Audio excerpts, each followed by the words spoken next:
Bonsoir à tous, j'espère que vous allez bien. Voici les titres du journal.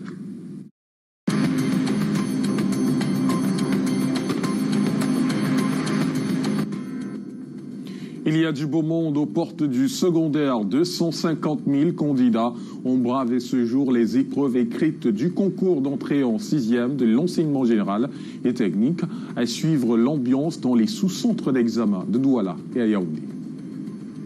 Les valeurs patrimoniales et ancestrales du Cameroun en exposition à Yaoundé.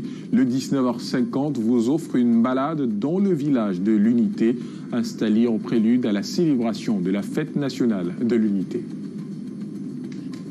Et coup d'État manqué au Mali, le gouvernement en place affirme que des officiers et sous-officiers ont tenté de renverser Assimi Goïta dans la nuit du 11 au 12 mai dernier. Une tentative déjouée. Voilà pour les titres.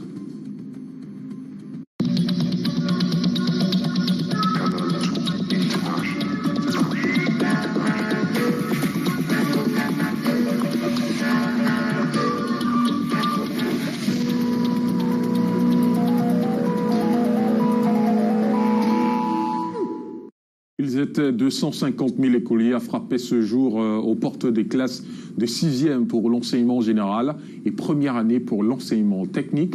Un examen qui s'est tenu dans la sérénité dans la ville de Douala. David Sandio et Marius Kosso pour plus de détails.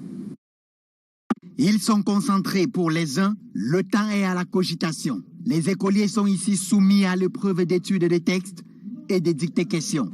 624 inscrits au lycée technique de Bonandoumbe. Malgré les 21 absents, il y a sérénité. Les candidats ont été accueillis dès 6h20. Il y avait toute une équipe pour accueillir et orienter les candidats. Et nous n'avons rencontré aucun problème majeur. 12 cas litigieux sur les 617 inscrits au lycée Thésève Mongo Joseph. La grogne des enseignants qui font grise mine depuis quelque temps n'a pas perturbé le déroulement de l'examen. Candidats et surveillants sont bel et bien présents. Au lycée Thésève Mongo Joseph, pour le moment, la préoccupation n'est pas à l'ordre du jour puisque nous avons eu plus de surveillants que ceux que nous attendions ce matin. Vous pouvez le constater, il y en a qui attendent simplement qu'on commence les corrections parce qu'on n'a pas pu les envoyer en salle de surveillance. Quelques parents venus accompagner les enfants restent sur place jusqu'à la fin de l'examen. Il faut parer à toute éventualité. Je suis là pour soutenir mon enfant. Et c'est aussi ce que ma maman m'a transmis. Le soutien est important. Pour moi, c'est assumer l'enfant. Quand on dit un parent doit assumer son enfant, même si je travaille quelque part, aujourd'hui c'est une journée où je devais prendre une permission pour mon enfant. Parce que c'est un enfant, je dois l'assumer. Quant aux écoliers, il n'y a pas de grosses surprises pour ces concernés au premier chef. Je vais bien passer. Je suis sûre que je vais passer parce que j'ai fait beaucoup d'efforts pour arriver d'où je suis. Je souhaite aussi bonne chance à tous ceux qui ont participé. On a bien révisé et maintenant je crois qu'on peut bien passer. Et je souhaite seulement la réussite à tous ceux qui ont participé. Ils sont 250 000 écoliers à passer le concours sur l'ensemble du territoire national et les résultats sont attendus d'ici le 24 mai selon le ministère des Enseignements secondaires. Et à Yaoundé, malgré la forte pluie, les élèves ont massivement répondu présents dans les différents sous-centres d'examen. Nos reporters, Maria Mazou et Michel Foucault, se sont rendus dans quelques établissements. Voici leur reportage. Des instructions données ici aux surveillants de salle par le chef du sous-centre d'examen de l'école publique bilingue de Bastos. Il est 9h. Et les candidats viennent d'achever la première épreuve de la journée, mathématiques 1 et 2. Malgré la pluie déclenchée depuis les premières heures de la matinée, ils répondent bien présents. 733 candidats en salle sur 739 attendus. Tu étais prêt, il n'y a pas des incidents. Et la pluie a commencé après 8 heures, donc on avait déjà lancé. Donc il n'y a pas les élèves ou les candidats qui sont venus en retard à cause de la pluie. Seulement quelques cas des absences à cause de la maladie. que les enfants sont malades. L'accès au sous-centre est strictement interdit aux parents d'élèves. On ne peut pas manquer les parents qui disent qu'on va aller voir là où nos enfants s'assoient. Non, on leur conseille que ce n'est pas nécessaire. Les enfants connaissent déjà leur numéro de table, les enfants connaissent déjà leur salle de composition. Il faut responsabiliser ton enfant. Un peu plus loin, au sous-centre du lycée bilingue de Coleton, les 527 candidats inscrits au concours d'entrée en 6e répondent tous présents ce matin. L'examen a débuté par les épreuves de dictée et de compréhension de texte. Ici, on enregistre un cas particulier. Nous avons enregistré un candidat sourd-muette. On avait donc une inquiétude par rapport à l'épreuve de dictée. Nous avons alerté notre hiérarchie qui a mis à notre disposition un sujet pour elle. Les résultats du concours d'entrée en 6e seront disponibles dans quelques jours. Quant au Common Entrance, les candidats devront attendre 1 voire 2 semaines pour être fixés. Et l'on est fixé sur les résolutions de l'assise tenue ce mardi à Yaoundé entre le ministre du Travail et de la Sécurité sociale et les responsables d'organisations professionnelles du secteur de l'éducation. La plus importante est la suspension du mot d'ordre de grève des enseignants. La séance de travail élargie aux représentants des ministères des Finances, des enseignements secondaires et de l'éducation de base avait pour but de faire le point sur l'implémentation des mesures présidentielles en vue de répondre aux revendications formulées par les enseignants. Il ressort également de la concertation que les syndicats sont satisfaits des mesures en cours d'application et dont les premiers résultats sont déjà visibles, notamment sur le plan financier. Ces informations sont contenues dans un communiqué signé ce 17 mai du ministre Grégoire Ouona et des représentants syndicats. Le savoir-faire ancestral et culturel du Cameroun vanté à Yaoundé, c'est en prélude à la célébration du 50e de la Fête nationale de l'Unité. La cérémonie d'ouverture a donné lieu à un défilé de mode, exposition de la pharmacopée africaine et plusieurs articles faits à base de produits locaux. Effectuons le voyage tout de suite avec nos guides Delphine Foncoutene et Serge Alain Zibou. Un après-midi festif en pays Baka dans la région de l'Est Cameroun. À un pas au buffet, des produits extraits de la forêt constituent le menu. Tout ici est bio, même la boisson. Ici, c'est le jus d'un arbre. Quand nous sommes en forêt, quand on n'a pas de boisson, on peut le boire et on souffle. Toujours dans la forêt, nous sommes cette fois chez les Ekans. Ici, on se laisse bercer par des musiques rythmées par le mvet. Le songo permet de se relaxer et en cas de maladie, on fait recours aux produits de la forêt. Il n'y a pas de maladie incurable. Le seul problème est qu'il faut s'y prendre à temps. Le peuple Fambeti Boulou se distingue de celui des Grassfields, notamment à travers sa culture. Exhibition du Juju Dance exécutée à l'occasion de grandes manifestations dans le nord-ouest. Ici, on ne connaît pas d'inflation autour de la farine de blé. Le Kumba Bread, une fabrication locale du pain à base de la farine de patate, fait courir même les personnalités. Des cris de joie nous accueillent chez les peuples de l'ère soudano-sahélien. Quand les Sawa et les peuples des 3 autres aires culturelles se mettent ensemble, ça donne ceci. Le Cameroun uni dans sa diversité. Tout le sens de cette exposition. Le ministère des Arts, la Culture met à la disposition du ministère de la Jeunesse un ensemble d'us, de coutumes qui ont été répertoriés afin que ces éléments patrimoniaux ancestraux soient transmis à notre jeunesse. Ouvert ce 16 mai au Centre multifonctionnel de promotion des jeunes de Madagascar à Yaoundé, ce campement vise à valoriser le savoir-faire ancestral et patrimonial du Cameroun. Co-organisé par les ministères de la Culture et de la Jeunesse, cet événement s'inscrit dans le cadre de la 50e Fête nationale de l'Unité. L'unité, l'intégration nationale était également en exposition ce matin à l'hôtel de ville de Yaoundé. Des tableaux qui peignent la lutte contre la vie chère, la valorisation du savoir-faire patrimonial ancestral et la symbiose armée-nation également dévoilés. Karel Mezatiatuya, Raoul Ngofo.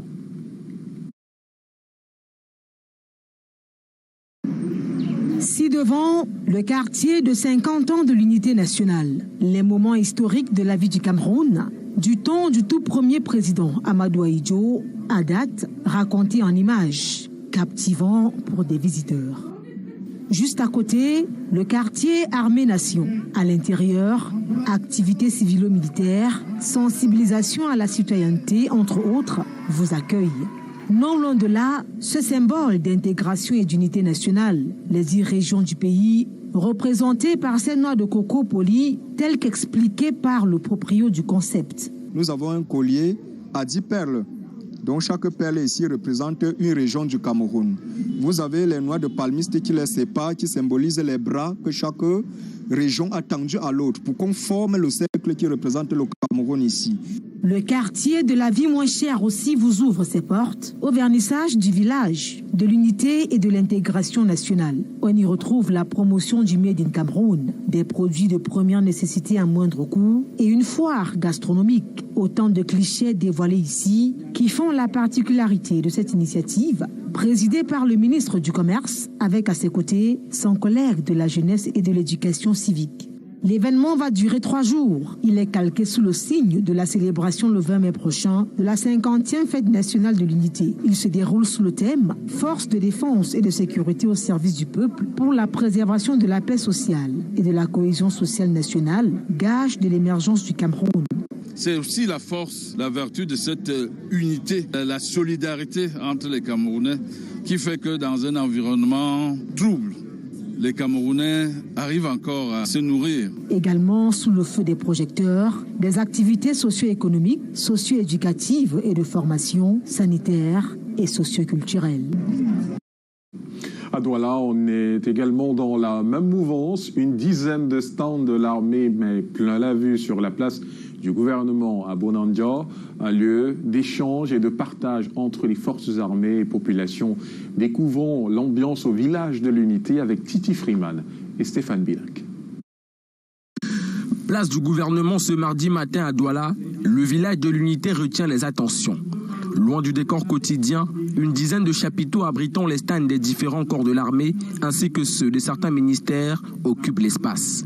Police, gendarmerie nationale, douane, sapeurs-pompiers, armée de l'air et autres, tous ou presque sont représentés. Cette ouverture des journées portes ouvertes à l'occasion de la fête nationale est marquée par la présence du secrétaire général de la région du littoral, représentant du gouverneur. Il procède à la visite de tous les stands et de l'arsenal militaire présent sur le site. Ces forces sont en train d'expliquer comment fonctionnent leurs différentes unités pour sécuriser les populations de la ville de Douala en particulier et de la région du littoral en général. En respect au thème du cinquantenaire de l'État unitaire, les forces de défense et de sécurité camerounaises sont plus que jamais proches des populations. Occasion pour les visiteurs de toucher du doigt et d'en savoir un peu plus sur le fonctionnement et l'usage de ces équipements de l'armée. J'ai visité le stand militaire, j'ai vu un masque de sauvetage, ça m'a tellement impressionné. Tout est mis en place pour que le visiteur soit enrichi de ce qui est l'armée et ce qui compose l'armée. Ça peut également susciter des rêves pour des jeunes enfants.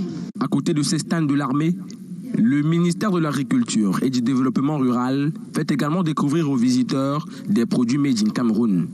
Et le ministère des Postes et Télécommunications présente ses appareils technologiques de pointe. Ouvert au public, ce village de l'unité, disponible jusqu'au 19 mai prochain, rentre dans le cadre d'une série d'activités organisées par le ministère de la Jeunesse et de l'Éducation civique afin de mettre l'accent sur ces valeurs de l'unité chères au Cameroun. Et vous le savez, l'unité nationale rime également avec le vivre ensemble. La société civile camerounaise réunie en Gaoundéré hier a appelé les autorités traditionnelles à jouer un rôle auprès de la jeunesse. C'était à l'occasion de la journée internationale du vivre ensemble et de la paix. Les détails avec Eric Guélé.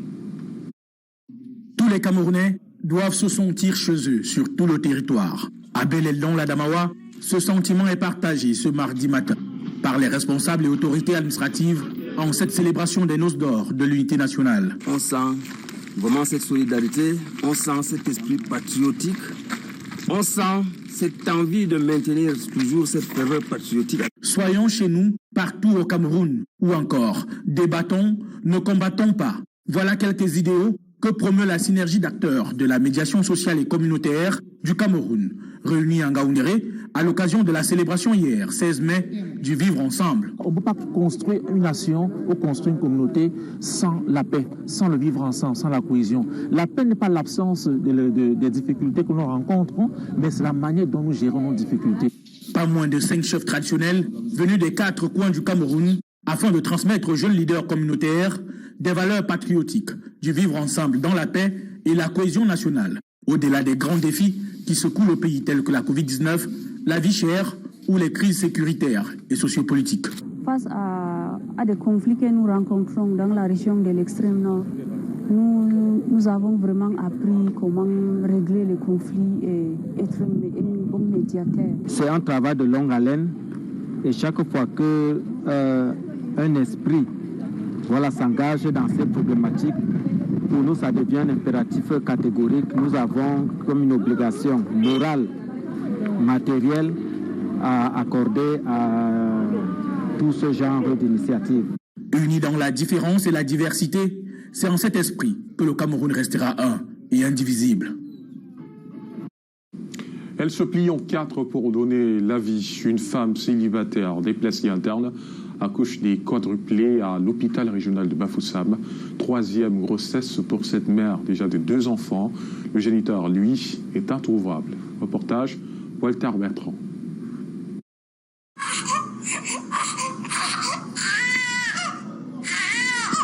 Nanga Angela, 34 ans, célibataire, déplacée interne, a donné naissance au quadruplé à l'hôpital régional de Bafoussam le 15 mai 2022 à 3h50. Les 2 premiers sont arrivés au monde par voie basse et les 2 autres par césarienne.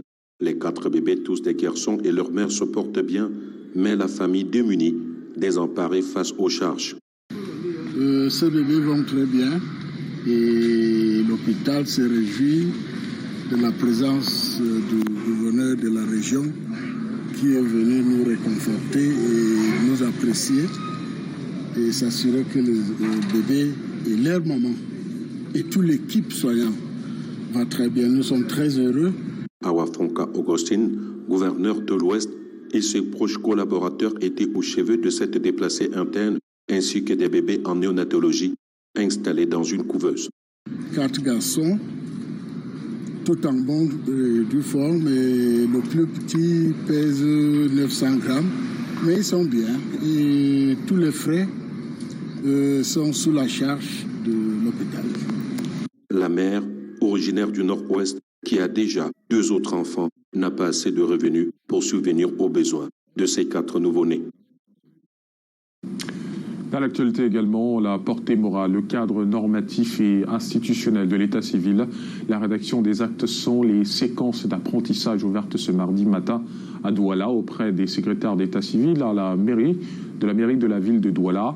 Ils ont bénéficié d'une formation appliquée sur la maîtrise de l'information des faits d'état civil. On voit cela avec Junior Rossa. À la base, un secrétaire d'état civil doit connaître les différents documents remplis pour établir un acte d'état civil, d'où la formation d'abord. C'est un document que nous avons l'habitude d'utiliser pour pouvoir établir les actes. Il s'agit de la reconnaissance. Avec l'informatisation des faits d'état civil, la mairie de la ville de Douala ne veut pas être en retard. Cette formation est alors initiée pour vulgariser et sensibiliser ses secrétaires d'état civil sur l'informatisation et les règles à maîtriser dans le traitement des dossiers. Et maintenant, il se trouve donc le BUNECR, dans ses missions, a la charge d'informatiser le système d'état civil au Cameroun. Et pour la région du littoral, plus précisément, cette informatisation doit pouvoir avoir lieu, tout au moins pour le compte du département du Vouri, doit pouvoir avoir lieu d'ici décembre 2021. La raison pour laquelle nous avons donc jugé nécessaire de pouvoir d'organiser cet atelier pour vulgariser et sensibiliser le personnel d'état civil. Cet atelier est aussi la formation des agents de la mairie de la ville de Douala à mieux sensibiliser la population sur l'importance de se faire établir un acte d'état civil. Il faut que les populations n'hésitent plus à aller dans n'importe quel centre d'état civil pour établir leurs actes. Et puis que les populations sachent que les actes d'état civil sont Ouverte ce mardi matin au SEC municipal de Douala, cette formation de 2 jours est pilotée par le Bureau national de l'état civil, en abrégé BUNEC. Construire jusqu'à terme une maison dans la ville de Bafoussam est une véritable gageure. Entre cherté excessive de certains matériaux et construction et manque d'autres, consommateurs et même propriétaires de quincailleries sont aux abois. Le reportage de Michael Tipkio et Dimitri Kuaté-Fonkois. René est visiblement abasourdi face à la pénurie de tôle observée depuis des mois. Conséquence, son chantier continue d'attendre une toiture, malgré le fait qu'il dispose de l'argent pour. Ça, c'est une maison qu'on a déposé l'argent pour acheter les tôles. Même les tôles, on ne trouve pas. L'argent s'est évaporisé comme ça. Donc, c'est horizon 2035 maintenant. On n'arrive pas à comprendre comment la tôle de 3 mètres qui part de 5 700 francs peut monter jusqu'à 10 500. Et pire, on n'en trouve même pas. Le ciment qui part de 5 500 minimum à près de 7 000 francs. C'est à l'excès. Les exagérations au Cameroun, ce n'est plus à parler. Il faut que le haut lieu parvienne à comprendre qu'est-ce qui ne va pas pour le bas peuple. Parce que c'est exagéré. Moi qui vous parle étant devant les caméras parce que j'en ai assez, c'est parce que ma maison en terre battue, au niveau de Bayangam, actuellement, il pleut dessus, ça fait pratiquement 2 semaines. Parce que je n'ai pas les possibilités pour en acheter les tôles. Et pire même, on n'en trouve même pas. Comme lui, de nombreux autres propriétaires de chantiers décrivent l'augmentation vertigineuse des prix de certains matériaux. Quand bien même, on a la chance d'en trouver dans les quincailleries. Je suis en train de faire une petite cabane à la maison. Mais depuis lors, les prix sont doublés, sont triplés, on ne comprend plus rien. Par effet de contagion, l'activité des vendeurs de sable a pris un coup sérieux au moment où de nombreux chantiers sont à l'arrêt. Le sable, ça marche avec le ciment et le fer, tout ça, ça marche ensemble dans les travaux de chantier. À notre niveau, nous n'avons presque plus de clients parce qu'il y a beaucoup de chantiers qui ont été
Ça vous freine complètement, ça vous donne la fatigue, ça vous fait perdre la mémoire aussi.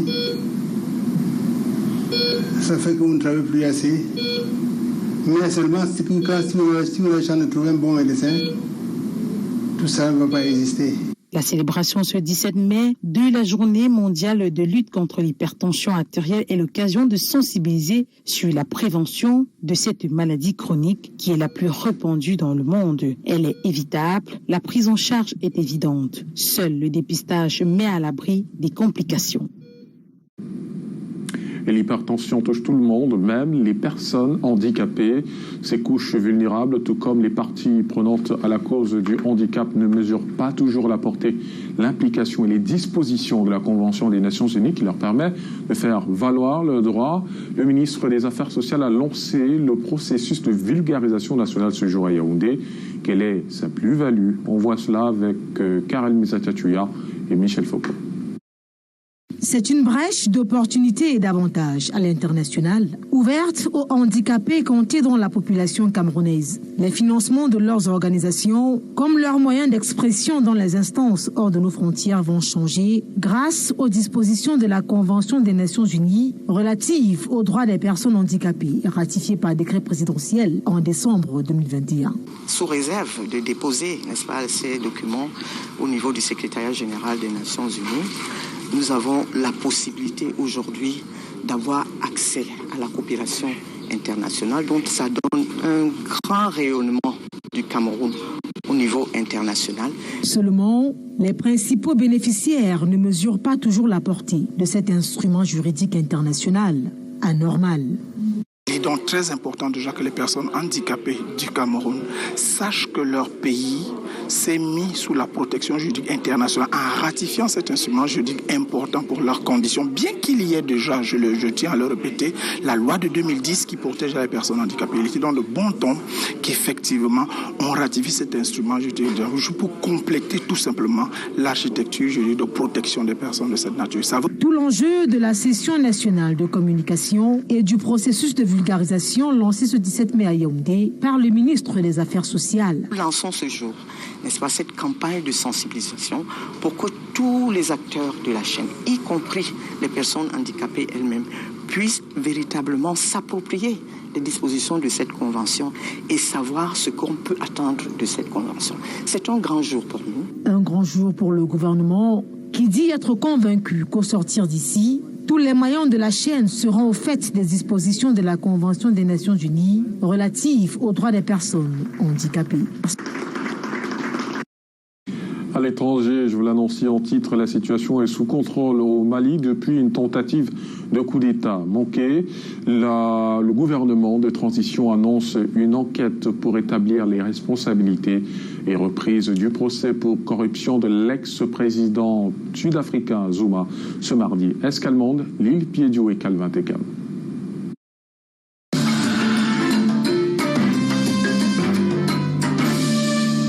Dans un communiqué lu à la télévision nationale, la junte au pouvoir au Mali affirme avoir mis en échec une tentative de coup d'État menée par des officiers et soutenue par un État occidental non précisé. Dans le dessein malsain de briser la dynamique de la refondation du Mali, un groupuscule d'officiers et de sous-officiers antiprogressistes maliens a tenté un coup d'État dans la nuit du 11 au 12 mai 2022. Ces militaires étaient soutenus par un État occidental. La tentative a échoué grâce à la vigilance et au professionnalisme des forces de défense et de sécurité du Mali. Dans le cadre de l'enquête et de la recherche des complices impliqués dans ce projet funeste, le gouvernement de la République du Mali informe que tous les moyens nécessaires ainsi que les mesures appropriées ont été déployées, notamment le renforcement des contrôles aux sorties de la ville de Bamako et aux postes frontaliers du Mali. Le gouvernement de la République du Mali rassure que la situation est sous contrôle et invite les populations au calme.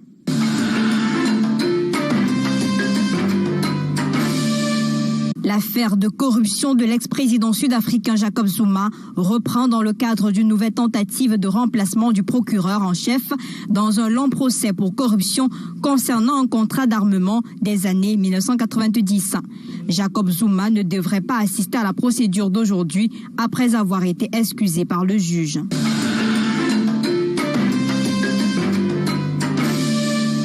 Le principal opposant russe, Alexei Navalny, comparaît par visioconférence depuis la colonie pénitentiaire numéro 2 de Pokrov à une centaine de kilomètres à l'est de Moscou. Le procès en appel de Navalny, déjà emprisonné et condamné une nouvelle fois en mars à 9 ans de détention pour escroquerie, a été renvoyé au 24 mai.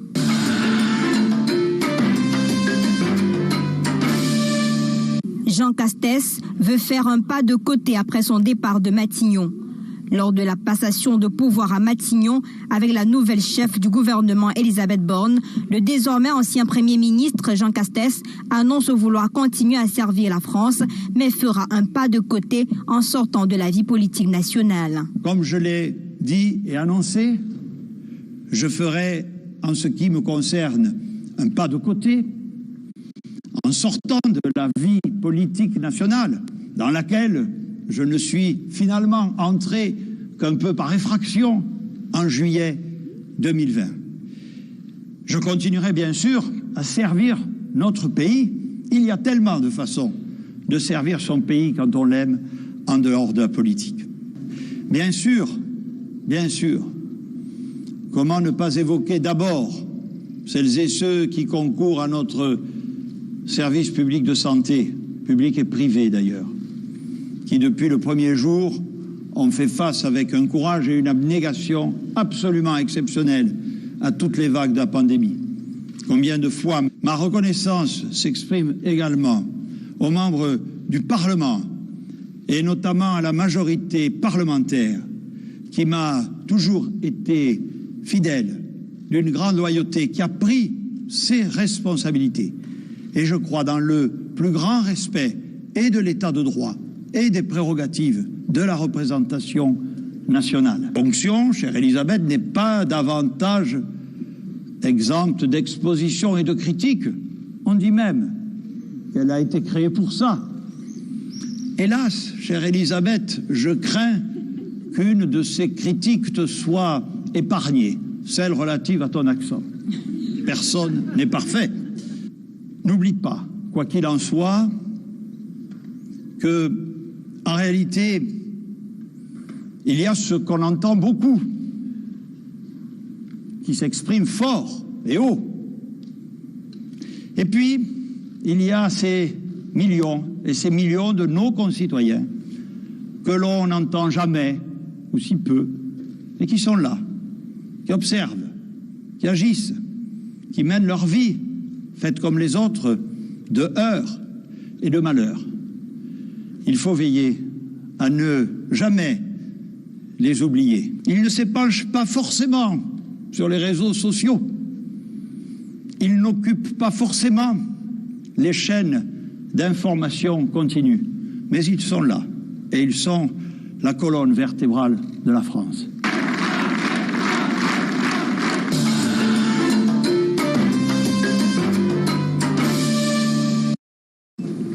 C'est ici que se referme ce journal. Merci de votre fidélité. Je vous retrouve demain, même lieu, même heure, 19h50. Bonsoir.